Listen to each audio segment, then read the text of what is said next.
Hi, John and Mary. So nice to meet with you again. It's been a pleasure to go over and review all of your financial information, to summarize it, to think about what's best for you, and put it together into this report. I've given each of you a copy of that report. It's the exact same thing. I just wanted you each to have a copy. I have a copy here.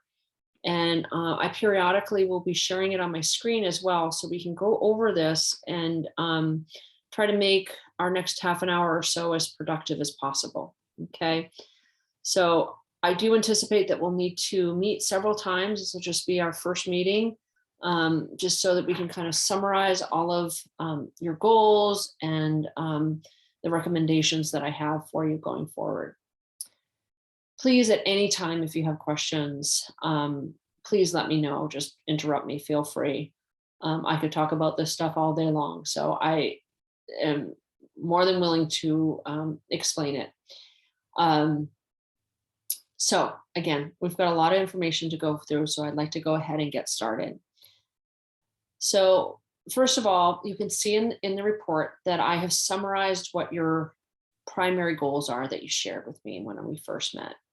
So first of all, you shared with me that you would like to put together an estate and gift tax plan, which I've done for you. Number two, you asked me to review your insurance contract. So I've done that as well, and I have a few recommendations there for you.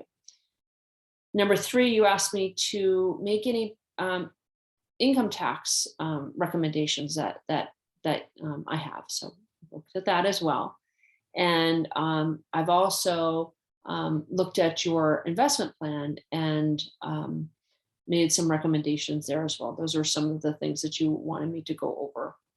So if you take a look at the report, you'll see that I've broken it into different categories. So we're first going to get started by talking about your financial situation, your financial health, which is very strong, as you know.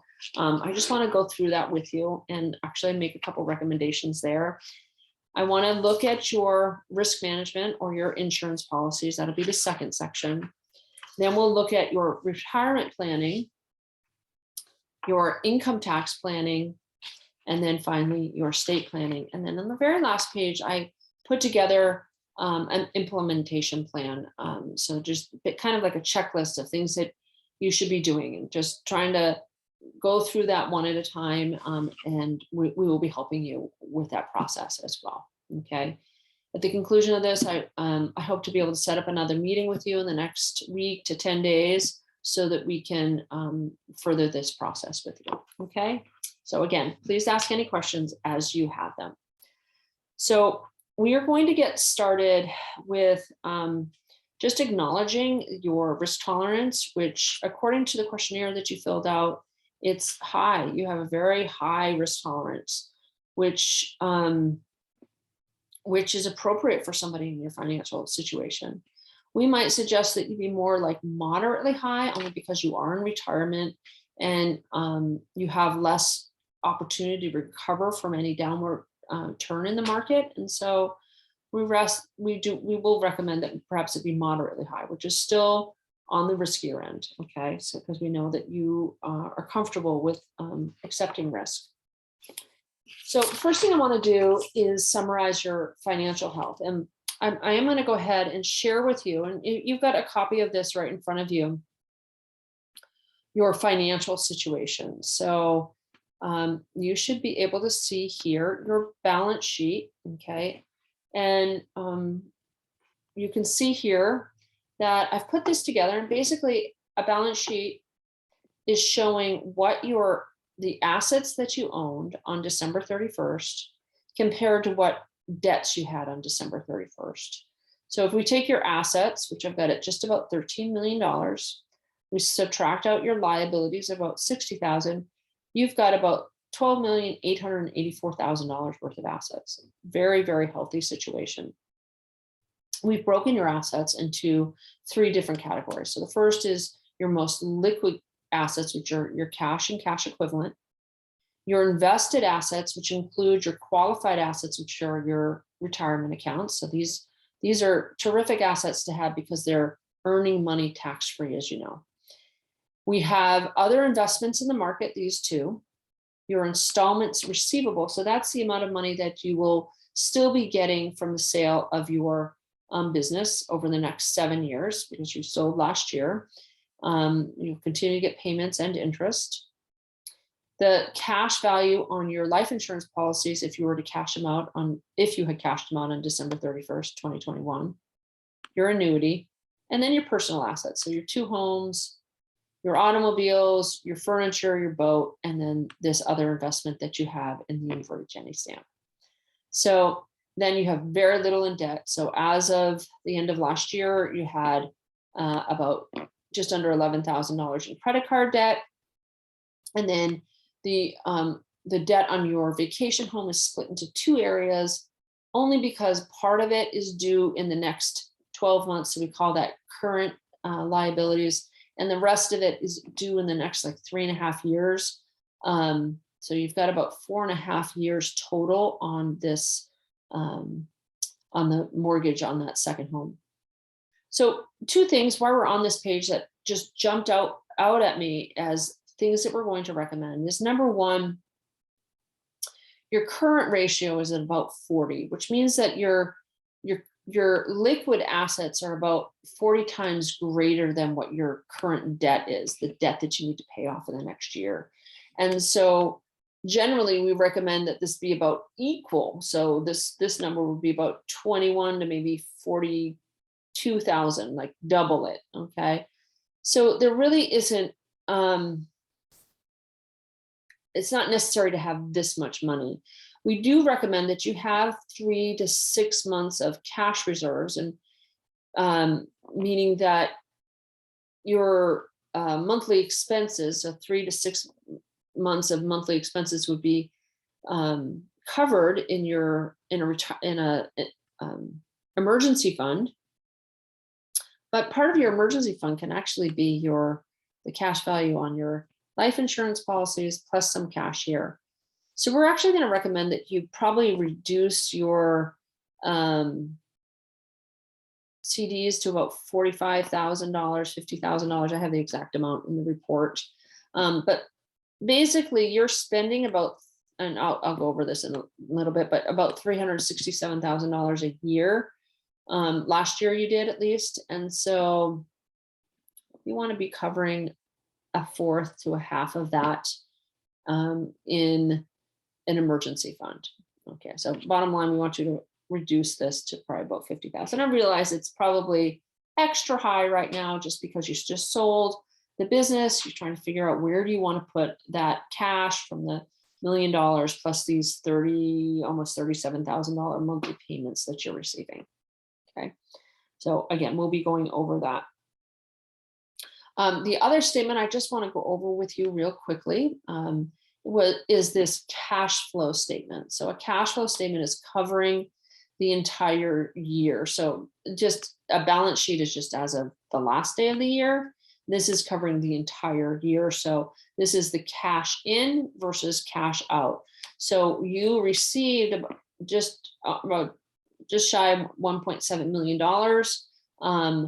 A lot of it was because you have received that $1 million down payment and these other sources of income that you can see here. You had cash outflows for the small mortgage, some real estate taxes, food, vacations, etc., your insurance premiums, your vacations, insurance, and then taxes, of course. So $367,000. So net disposable income was almost 1.3 million. In other words, the income received compared to the expenses that you had to pay for. So pretty substantial right there. In other words, you're not spending everything that you were receiving in 2021.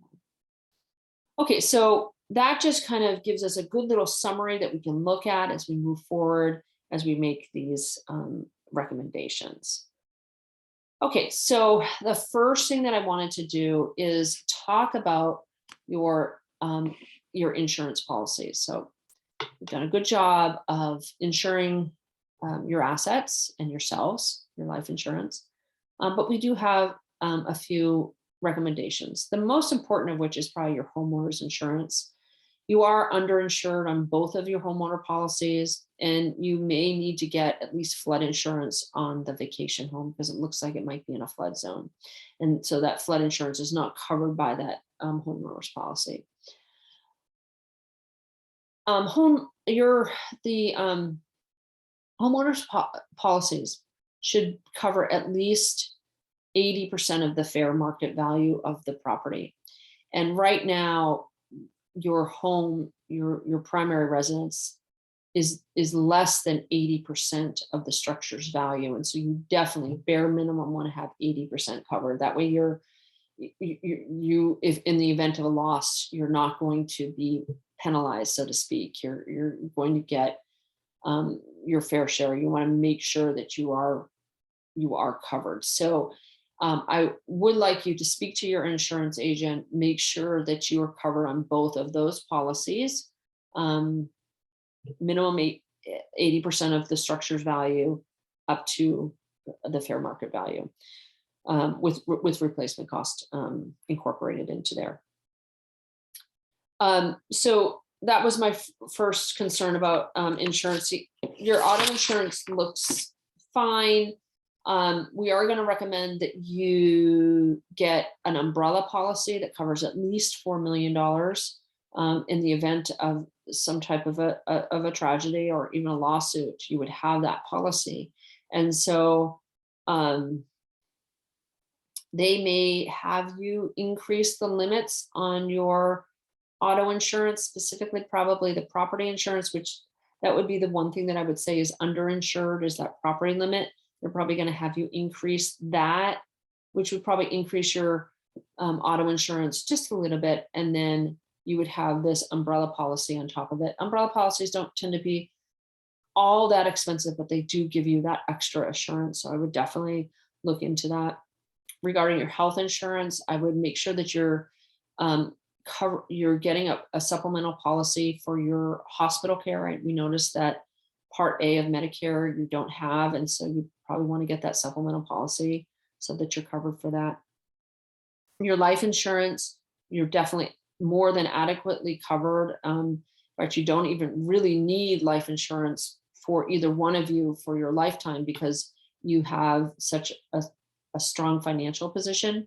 However, you've been paying into it, and we want to make sure that you will get, the benefit of those policies. And so I would suggest you continue to make your premium payments. However, and I'll talk about this later, but I would recommend that you consider changing the ownership of those life insurance policies to what's called an irrevocable life insurance trust, so that they would reduce your potential estate tax liability.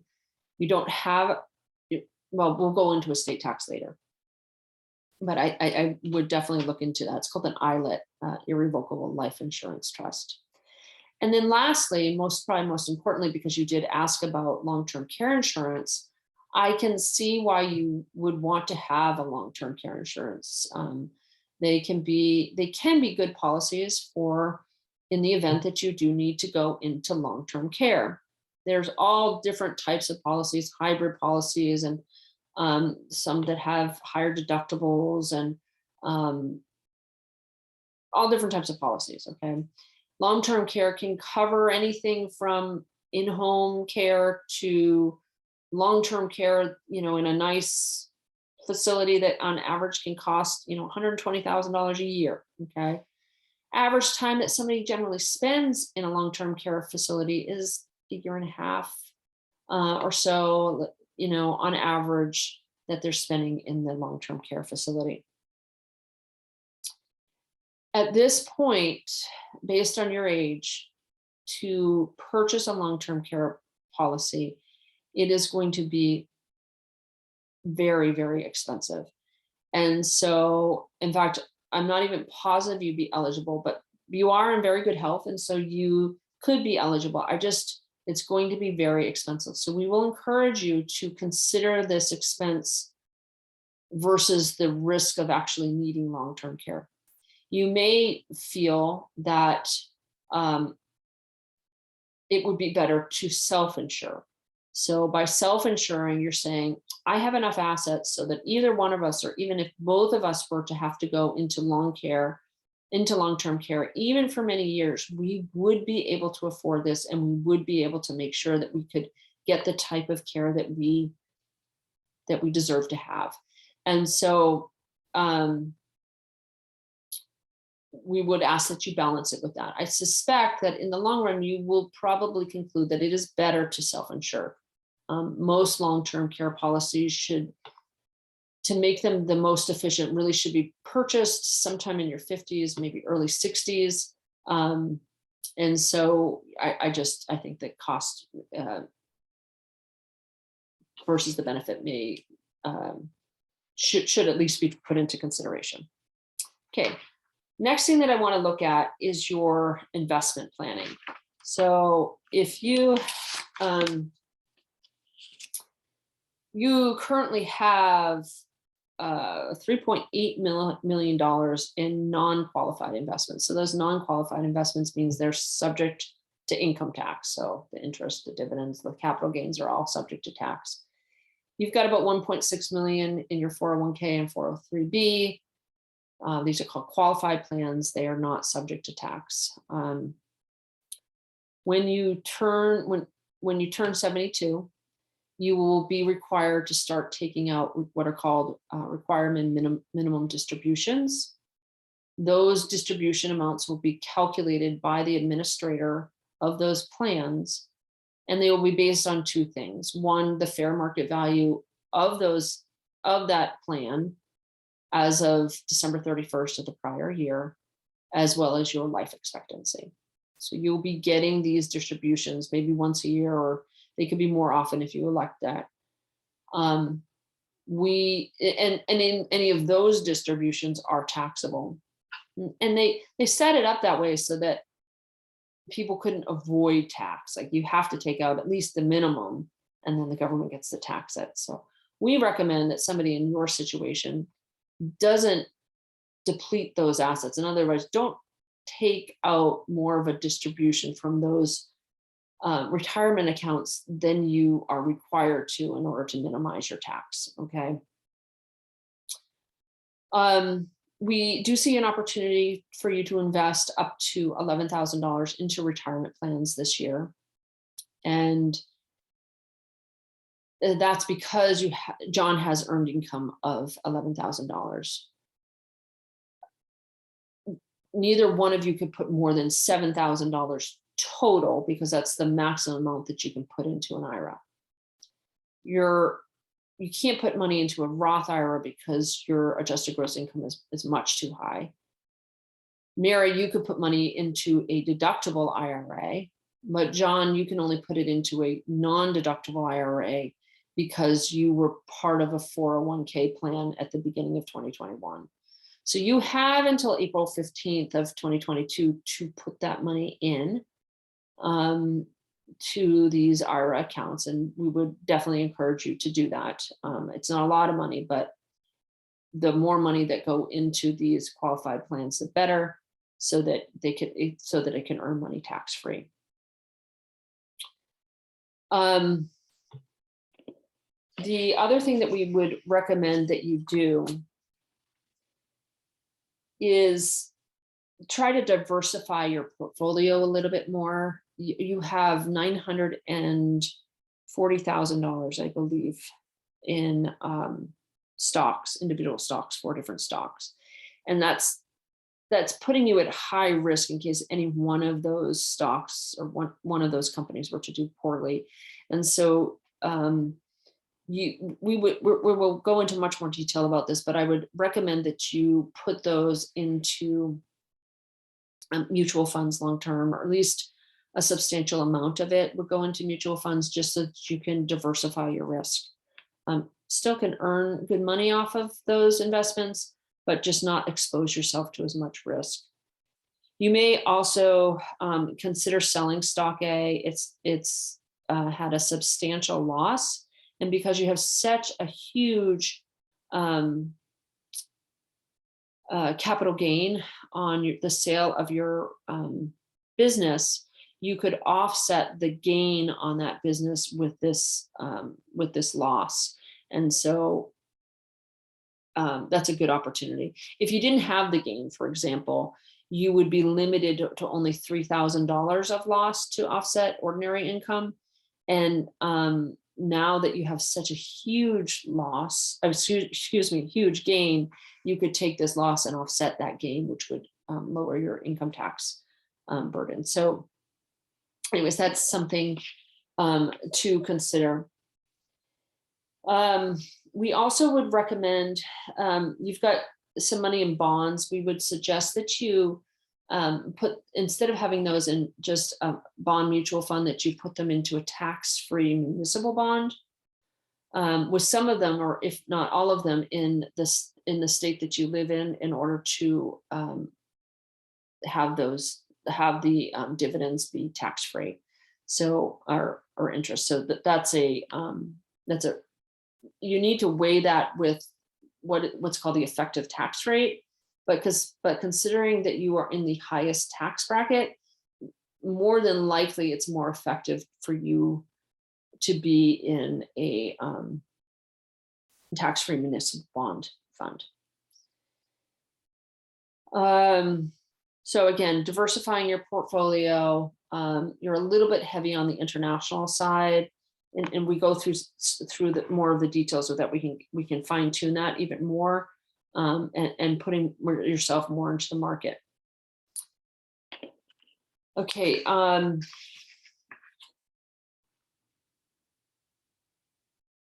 So we talked about the retirement planning in there. We talked about investment planning. I do want to talk also about income tax.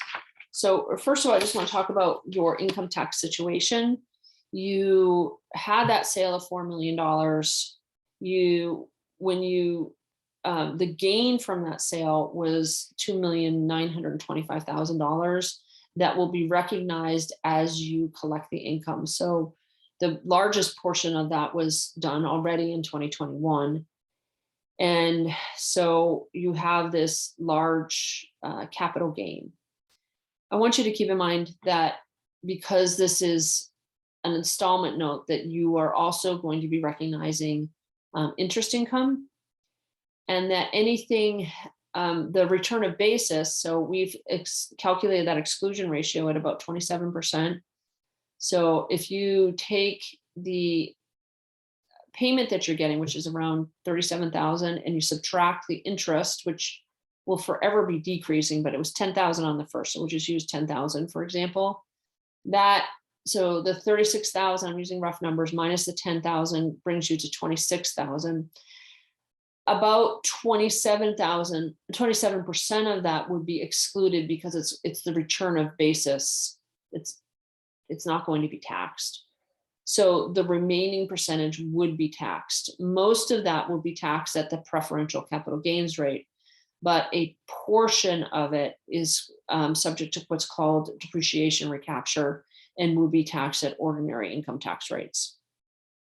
So that's a lot to think about. Again, it's over time, it's all on your tax return.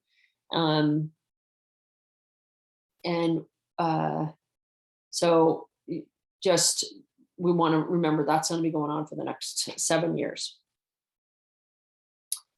Again, with the income tax planning, we want to keep in mind that you are in that higher marginal tax bracket. And so we want to try to have those bond funds be in tax-free municipal bonds. We also suggest that when you are selecting your mutual funds, that you try to use what are called tax harvesting funds, so that they are intentionally trying to minimize your income tax exposure. In other words, the interest, the dividends, and the capital gains. So they're very deliberate on trying to minimize your income tax. So those type of funds, and we can recommend specific funds for you. Again, we do recommend that you consider selling stock A. We also recommend that you take advantage of something called dollar cost averaging, so that instead of maybe putting all your money in on one day, you are putting the money in slower over time in equal increments, maybe over 12 months or whatever. Again, we'll go into more detail as we put together your plan, but that way you can kind of time the market a little bit better. Actually, it's impossible to time the market, but you can average out the effects of the market by using dollar cost averaging. All right, finally, my favorite topic, which is estate planning. And probably one of the more important components of this. You have a lot of opportunity here with estate planning. I am going to recommend that you meet with an attorney as soon as possible to create a living trust. So this would mean that all of your assets would be retitled in the name of the trust. The reason for this is because I want you to avoid probate. If you were to pass away as of December 31st last year, if you had, you would not have been subject to estate tax. Even though you have a substantial estate under current tax law, you would not be subject to estate tax. However, the probate fees based on that would be quite substantial, and they can be easily avoided by spending maybe $8,000 to $12,000 getting a trust established with an attorney and avoiding what could potentially be a headache as well as a very expensive process. So we do highly recommend that you do that. One of the most important parts of creating that living trust, though, is making sure that every single one of your assets is titled in the name of that living trust. Anything that's not titled could be subject to probate. Okay, so currently, an estate, the estate tax exemption in 2022 is $12,060,000, and that's for each of you. So we've got like over $24 million of estate tax exemption. So your estate would have to be worth more than 24 million before it's even taxed. So you may say, why worry? Well, I have two concerns. One is your estate could definitely increase in time. We put it in the market. Hopefully we're very successful and your estate has grown, your real estate's grown, your investments have grown, and now you're even worth more money, okay? The other thing is we just don't know what's going to happen with tax law. As you know, in 2021, Biden was looking at changing the estate tax exemption and bringing it down. He was even talking about $3 million at one point. That never did go into effect. However, there's still could be talk about it. And those estate tax laws are set to sunset on December 31st, 2025. So in 2026, if Congress doesn't make any changes, that will mean that the estate tax exemption will be reduced down to 5 million. It'll be adjusted for inflation, but not very much. And so now we've got an estate tax concern, okay? So again, we don't know what's going to happen. There's some pretty simple things that could be put into place to minimize or completely eliminate any estate tax by implementing some things. Okay, one of the things I just want to mention is that every person can give $16,000. It used to be $15,000, but now here in 2022, it's $16,000 a year to anybody, family, not family, whatever. And it doesn't reduce your estate tax exemption. So a gift and estate tax exemption is right now based on an estate of just over $12 million.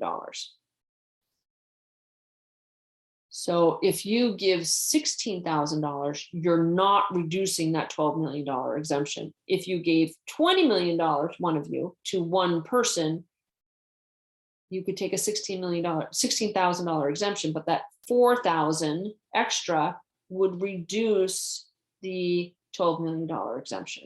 Okay. Bottom line is this is an opportunity to give well, if each of you were to do it, if each of you were to agree to give one gift to, let's say, your son, you could do $32,000. Okay. And so you could give collectively $32,000 to each and every one of your relatives, or whoever you chose.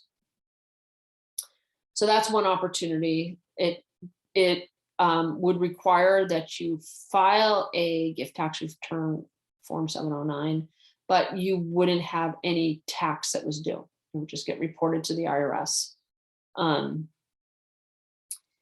The other thing that we hope that you would consider is setting up 529 education plans for your grandchildren. You can also do $16,000 a year into one of these. And if you did both of you, you could do $32,000 a year for each of your grandchildren. In fact, you could even multiply that by 5 years if you wanted to do 5 years of gifting all up front. And then and the advantage of doing that is you get it into this tax deferred instrument right away. Then, but you wouldn't be able to gift to them in the subsequent 4 years, okay? Because you're taking up all 5 years in 1 year. The 529 is the only opportunity to be able to really do those advanced gifts if you wanted to. So that's a substantial amount. Again, it's just something to consider to reduce your estate and also take advantage of those gift tax exemptions that are available to you every year. And I should just also mention that was the distributions from those 529 plans. So the child that got the 529 plan, when they eventually took the money out, they would have to use it for education. So either K through 12 or for college education, in order for it to be not taxed. Okay. All right. So the other thing that I wanted to mention is that you have a number of assets that have a low basis compared to their fair market value. In other words, what you paid for it is less than what it's currently valued at. And so you want to be careful not to give away highly appreciated assets to your children. Better to give them cash. And so I would recommend actually that you're taking the funds first out of the CDs. Okay. We'd have to be very careful if we were to take it from something else. If you gift highly appreciated assets, what happens is the recipient gets what's called a carryover basis. So if they were to sell the asset that they were gifted, they're carrying your basis. So if you had a basis of $100, but it's worth $500 and they sell it for $700, 7 minus 100 is $600 gain. But if they got a step up in basis to the fair market value at the time of the gift, which I said $500, then they'd only have a gain of $200. So it minimizes the long-term tax on those assets. Okay, so best not to gift highly appreciated assets. And